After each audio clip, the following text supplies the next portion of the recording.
Many moons ago, think early 2000s, I worked for a small tech company in the Midwest. I started out as a customer service rep. My husband also worked there in a higher level position in a different department. There was an office manager there who did not like me at all when I got hired. She originally was a billing rep and got moved to the office manager position when the original one who hired me quit. As an added note, her brother also worked there in the same department as my husband. I was pretty much a model employee. My stats were great, I was always on time, and customer feedback surveys were always glowing when I was on shift. However, it seemed like she had it out for me because she was always trying to find something to nitpick about my performance. I divulged all this to my husband, and he admitted that prior to us getting together and before I was hired, she had expressed interest in dating him, but he rejected her. I complained to the owner, but he pretty much just shrugged it off because she had been there forever and he didn't want to rock the boat. Come performance review time, and she gave me a terrible review and a tiny raise, along the lines of everyone else on the team getting 50 cents to $1 per hour raise,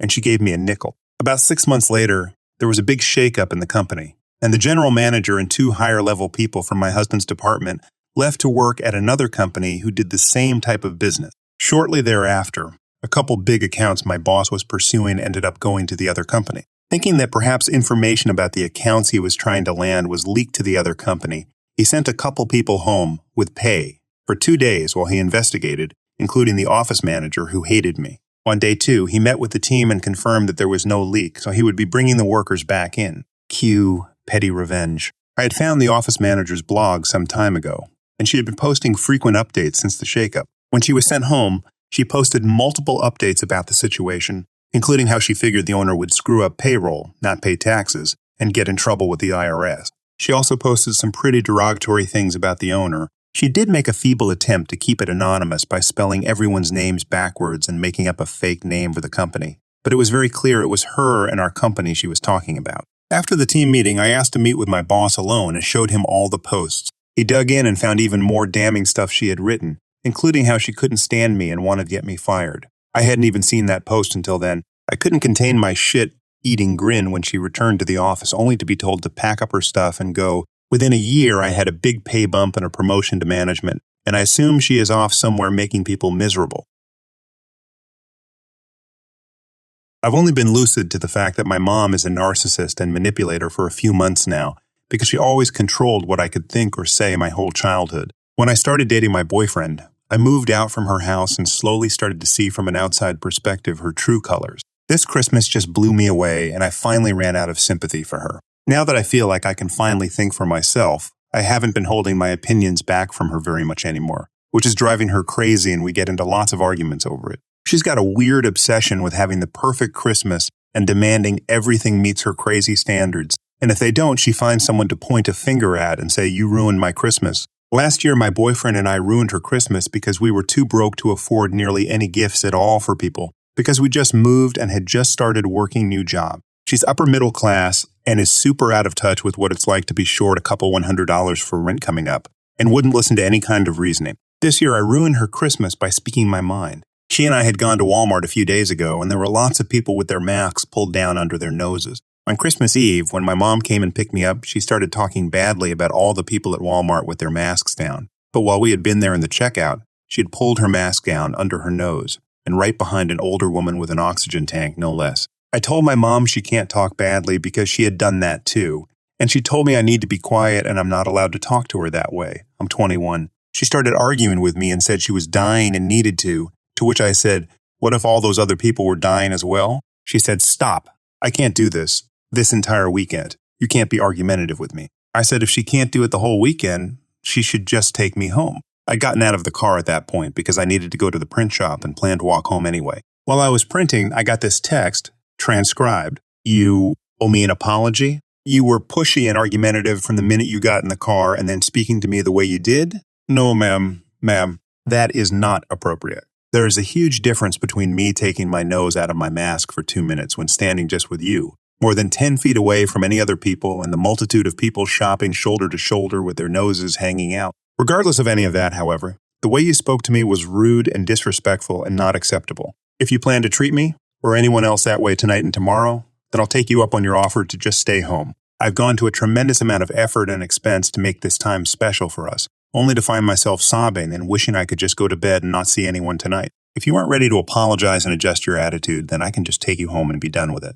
I'm very upset and disappointed. I've been looking forward to this day for a long time. Now it's on the brink of being ruined. When I finally got to my mom's house, I'd been planning on not apologizing because I don't see a single reason why I should. But she never brought it up, and neither did I. She instead gave me the silent treatment all night long, and any time I would try to talk to her, she just wouldn't respond, or she gave me very short, cold responses. That was okay, though. I had a couple friends over, so I decided to enjoy my night and let her throw a temper tantrum. I think one of the craziest things my mom is trying to do, though, is steal a cat from 4 children she doesn't even know because she loves the cat. Simba, his real name and not the one my mom gave him, is this really sweet, fat, and playful indoor and outdoor cat. He showed up to my mom's house a few months ago, and she gave him some canned food, and he'd been coming back multiple times after that and staying for hours at a time. She wound up putting a collar and a tag on him, and she got a call from a man saying that she can't collar this cat because he's not her cat.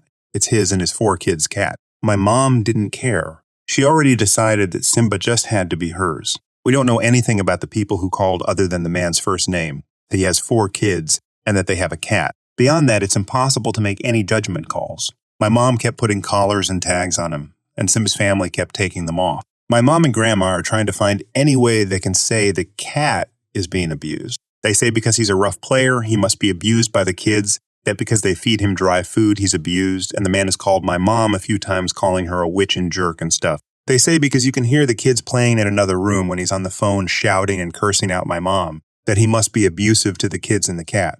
I don't know about anyone else, but if someone kept trying to steal my cat, I probably have some choice words for them too. Plus, the man could be standing in his bedroom or outside with the window open when he makes the phone calls. Who's even to know? I've also had cats in the past who'd been abused before I'd gotten them, and in no way does Simba act like an abused cat. He's the sweetest, friendliest cat I've met. He just doesn't like to be picked up and will fuss about it a bit. My mom has put a dog collar with a tag on him and had put a stitch into the collar so he wouldn't be able to slip it off. I tried telling her cat collars are made to break away for a reason, but she didn't care. Before she'd put the stitch into the collar, they found it caught on a big branch, so the poor thing very possibly could have choked to death. He also keeps getting his jaw stuck in the dog collar, since it's made for dog necks and not cat necks, and he could get a locked jaw or even break his jaw. My mom was super crazy when it came to Simba this Christmas. On Christmas Eve, the man called and said he's going to make the cat an indoor cat because he's sick of her trying to collar his cat. He says when Simba disappears, his children get super worried, but my mom's convinced the kids don't care since the man has never put up a lost cat poster or anything. My mom was crying all night long about losing Simba and saying, "Oh, woe is me for not being able to ever see the cat I stole from children ever again." My mom tried telling the man that nobody owns cats, cats choose where to go, and he said that his cat is microchipped. My mom wants to call the vet and make them change the microchip information for him. She doesn't think you can steal a cat, but you can steal a dog because in the eyes of the American law, dogs are considered property, but cats aren't, and that cats haven't been domesticated as long as dogs have been, so they're still wild animals. A guy in my city had his lawn inflatables stolen in the night, and my mom is hoping he can get them back and that the thief is caught. Yet in the same breath, she justifies stealing someone's cat. My mom also already has 2 cats that she doesn't give any attention to just because they're not as cuddly. She just wants to steal a cat without even first loving the 2 she already has. And even if she's dead set on getting a more cuddly cat, she's trying to steal one instead of adopting from the shelter. When I was a kid, we had a very friendly cat who'd wind up going missing for a week or more because other people would pick him up and take him in. My mom always called them saying that's not their cat, and she'd be happy to share him with them if they pay half his vet bills. They always gave the cat back after she said he's already got a family. Any of those people could have told her, "Look, lady, you've got 3 kids so clearly he's being abused. I'm doing him a favor. I give him home-cooked meal over your wet canned food. I'll just call the vet and get his chip info changed. I put a collar and tag on him. I changed his name. He's my cat now." She'd throw a fit over that, and I know she'd cuss them out or even call the police. I just don't know where my mom gets off with her outrageous hypocrisy.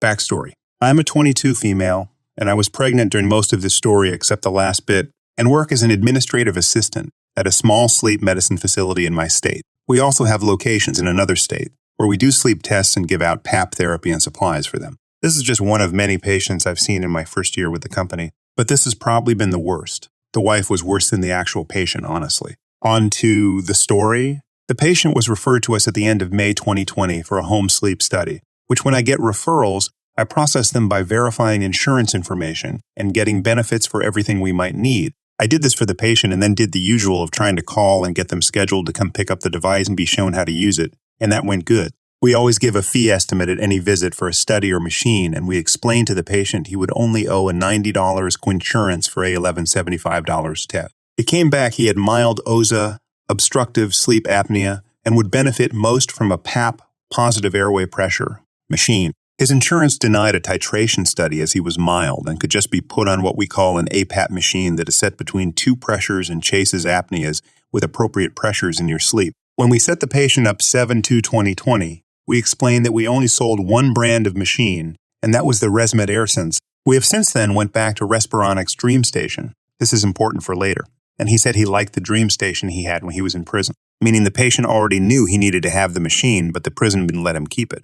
We asked him if he wanted to be referred to another DMA company, or if he wanted to at least look at the machine we had. He agreed to look at the machine, and after so, he signed all the paperwork, including a fee estimate stating he might owe $195 for a $4,000 machine, and agreed to use it after we warned him several times his insurance was flat out purchasing the machine, and he would not be able to return it, and his insurance only covers a new machine every 5 years, unless documented broken past the warranty, and even then you gotta fight for it. He left that day, and we figured all would be fine. We were wrong. About 25 days later, end of July, it was within the 30-day mask exchange time. It was after 3 p.m., which is when my coworker, who is also the location manager, gets off, and I'm alone for 2 hours till closing. I was definitely still learning a lot of rules, but I knew the most important ones at least. Still learning new things today, even. I get a call from the patient stating he hates the machine and wants to return it. This is where the fun begins. Sir, I'm sorry, but I show here that your insurance has purchased the machine, and so we cannot take the machine back as you own that, I told him. The patient now noticeably upset. You guys said I could return it in 30 days, though. I was never told this. That is a 30-day mask exchange you were informed about. And I have 2 forms that were signed stating you understood that once purchased, you could not return the machine. I am sorry for the confusion, but we cannot take back the machine.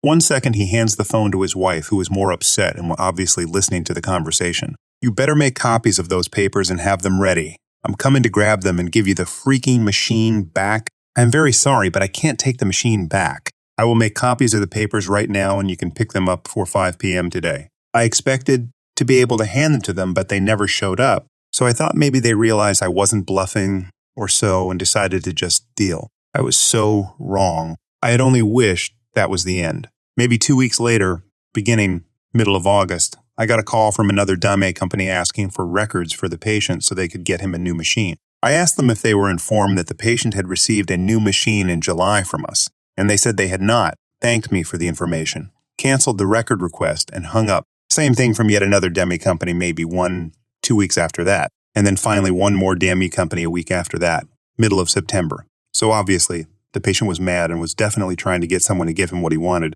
But of course, since I informed them he got a new machine already that year, they end up denying him, except this last DME company said they still wanted the records and would look into the reason the patient wanted the new machine, even though I had straight up told them the reason. I thought maybe we were finally done with the patient and his wife. Nope.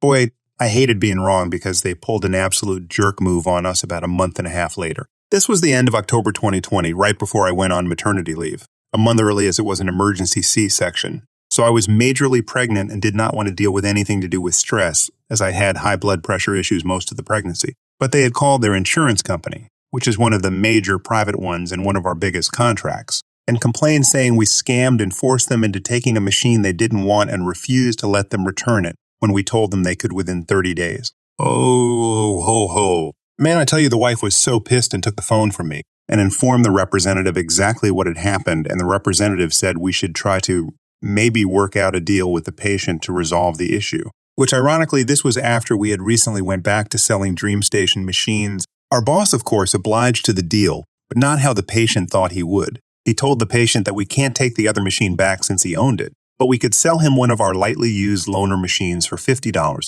and give him a 2-year warranty on us for it, which was honestly a great deal. The wife said her husband refused and told us to get lost. My boss definitely noted that they said that as they are not allowed to come back to us. Was this the end? No, cause of course, they still had the coinsurance balance from the study and the machine that they had not paid yet. They didn't get to calling us about that until the end of January, beginning of February. Don't ask me why we had been sending them bills since August, for their $255 balance. $90 being the study, the rest being the machine and supplies, which was less than we'd estimated. But this time it was just the wife that called, as I assume she probably handled all bills. She calls, and it goes like this. I'd like to talk to someone about my husband's bill.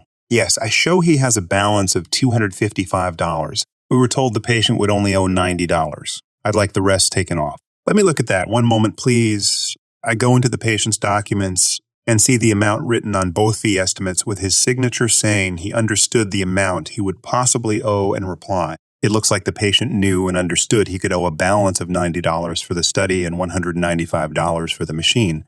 So unfortunately, we won't be writing off any balance as we have proof he knew the amount.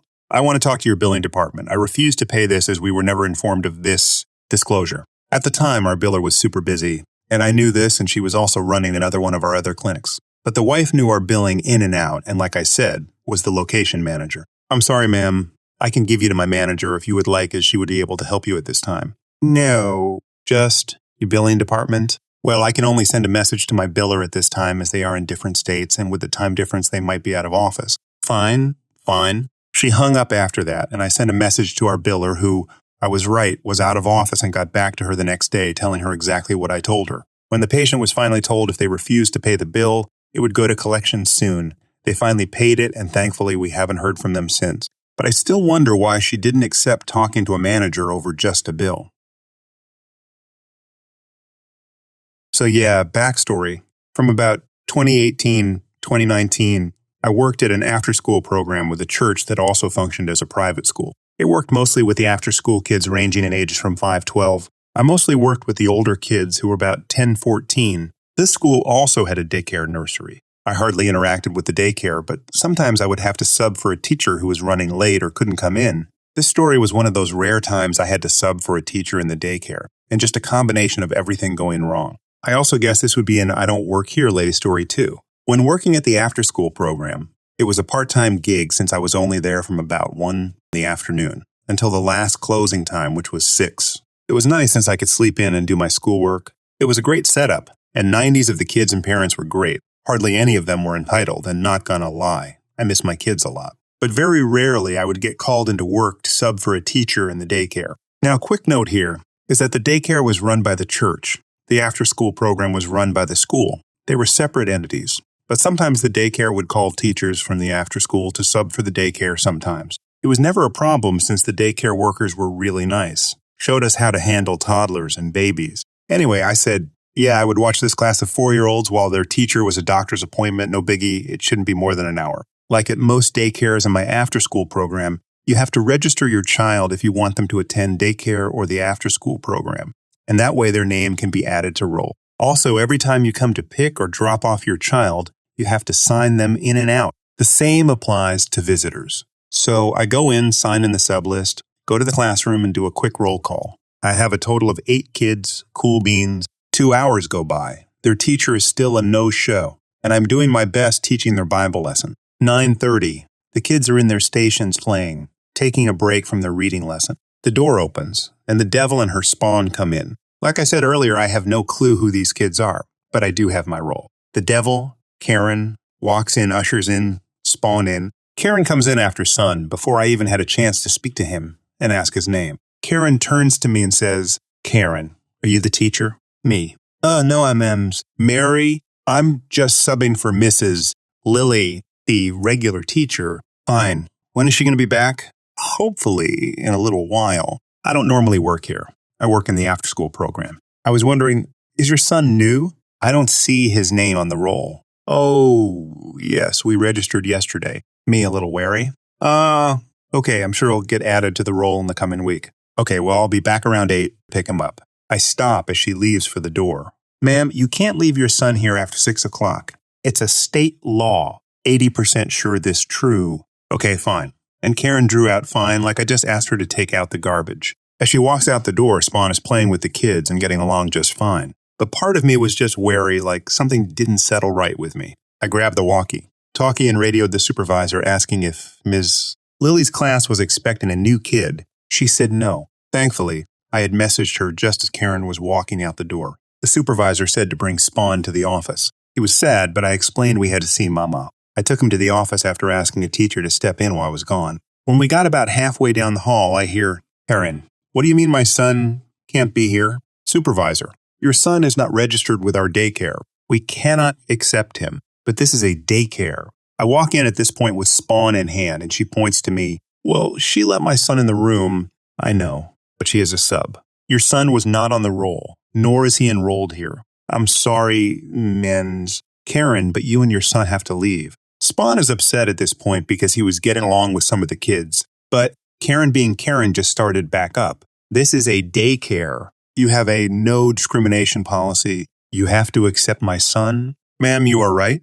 We have a no discrimination policy, but you have a schedule, a tour, and an interview in case you want to enroll your child here. This does not mean it's a walk. In daycare, please just leave." I'm just standing there with Spawn holding my hand. She snatches Spawn from my hand and swears, "This will not be the last time you hear from me." The supervisor tells me to go back to the classroom and not to worry that I made a good call about the mom. The rest of the day goes by smoothly. I go to my real job with worry. The next day, the supervisor emailed with an update about Karen, pretty much saying, "Hey, Mary, just wanted to let you know that you did a good job yesterday handling that lady." And yes, she did call the director of the daycare, trying to get us in trouble for discriminating against her, because guess what? She's Italian. I mean, of all the things. But I digress. The director said that don't worry about anything, and that you are more than welcome to sub here. More often the kids love you. Have a good rest of your day. I don't officially know what happened to Karen, but I do know from the email the director told her to shove off.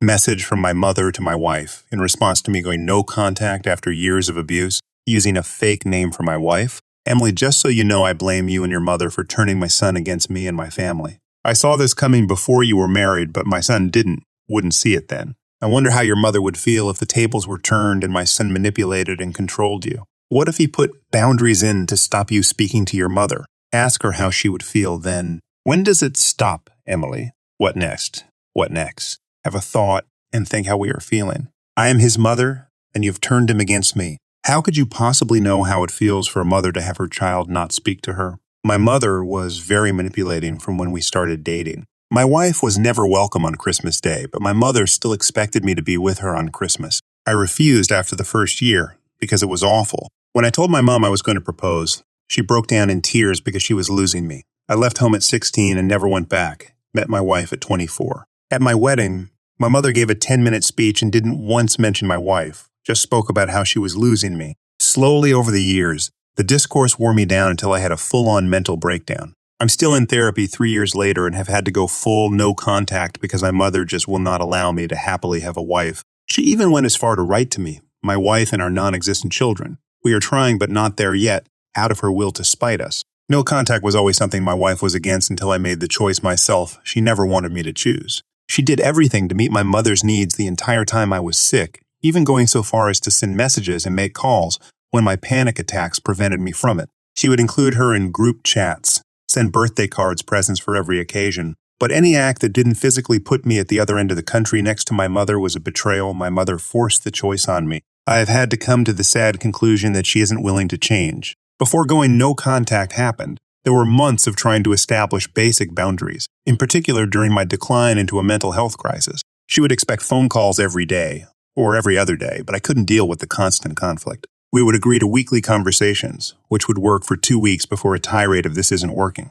I need you to call me more. I need more conversation with you." This conflict just made my mental health even worse, so I would reestablish the boundary and we would try again. 6 months later, and then she called my wife to say the worst things in the world to her. How she was a vile, manipulative witch, how she had stolen her son, ruined her family, and on and on and on and on. That day was the day I described as the mask slipping, and I finally saw my mother's behavior for what it really was, an outright attack on the woman I loved. That day was the day, as I have seen some people describe it, that I grew a shiny new spine. If it's a choice between my mother and the woman who has supported me through my darkest days and stood by me, the woman who made every effort to make my mother a part of our world, well, that became an easier choice that day. This screenshot was from like 3 months after that. 3 years later, her behavior has only become more extreme. Anyways, a lot to unpack in all that. Entitled, "Narcissistic Parents Have No Right to Anything from You. Being your egg sperm donor makes them think you owe them something. You don't owe them jack." This isn't my petty payback, but I was witness to it. As you all know, a lot of 2020 graduates got screwed over when it came to, graduating. To lift our spirits, Krispy Kreme decided that on National Donut Day, every 2020 graduate who could prove they were a graduate with a cap and gown, grade merch, a diploma, etc., would get a free dozen donuts. There is one Krispy Kreme in my town. Additionally, you should not underestimate the will of teenagers, young adults, and their desperation for free donuts because, my God, there were cars in droves, wrapping around the Krispy Kreme and into the road for free donuts. Now I need to describe the Krispy Kreme in order for this to make sense. There's a tiny building and there's two entrances, one closer to the drive-thru, one to the parking lot. Due to the overwhelming amount of customers, people were entering and getting in line through the parking lot entrance and wrapping around in a zigzaggy line around the parked cars. My sister and I were weighed in like good noodles. But as we inched closer to the front, this Karen-esque obese woman in a muted orange Jeep rolled up beside us through the drive-thru entrance. We laughed.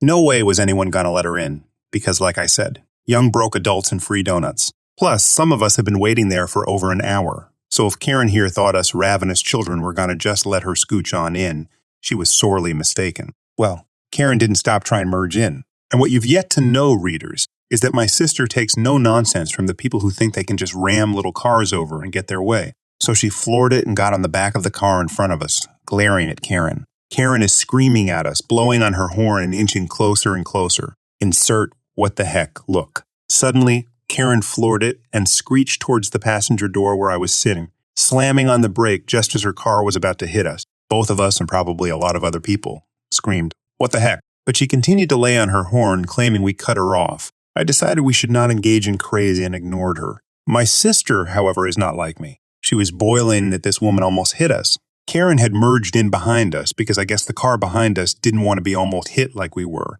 and Karen refused to back up. So she rolled down the windows. I'm like, don't do anything stupid, she'll rear-end us. And my sister said, let her, she can pay for it then. Karen wanted to order special donuts, apparently, and was being stupidly specific with each one. Or at least, that's what little I heard over my sister's petty doing. My sister had pulled up a playlist of graduation music. You know, the type they play as you walk across the stage to Freedom or to a 9/5. And watching in her rear mirror, every time Karen opened her mouth, she cranked the radio as loud as it would go, drowning her out. Karen would lay on her horn, demanding we shut up. Sister would turn it down. Karen would start to order again. Sister would turn it back up. I was laughing hysterically for the few minutes it lasted, and my sister was grinning until I said, listen, the people behind us want their donuts. Reluctantly, my sister gave in and rounded the corner to get out donuts. We could hear Karen screaming her order and how they better get them right. As we pulled up, they asked for proof, and the girl said 1 dozen donuts.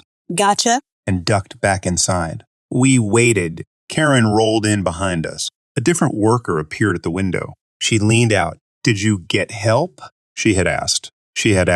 Yeah, I answered. We did. We're just waiting. The worker glanced out of the corner of her eye at the orange Jeep. She looked at us, then back at Karen. Karen blew on her horn again, lightly demanding we hurry up. It was like a light bulb flashed, and a grin spread across her face. Here you are, she exclaimed, passing 2 boxes of donuts through the window. Enjoy and congratulations. My sister and I were too stunned to say anything, assuming she saw the two of us and presumed we were both grads. So we took our donuts and left, laughing at our good fortune. Wanting to eat a donut, I popped open the top box and gasped, a special 12 dozen donuts.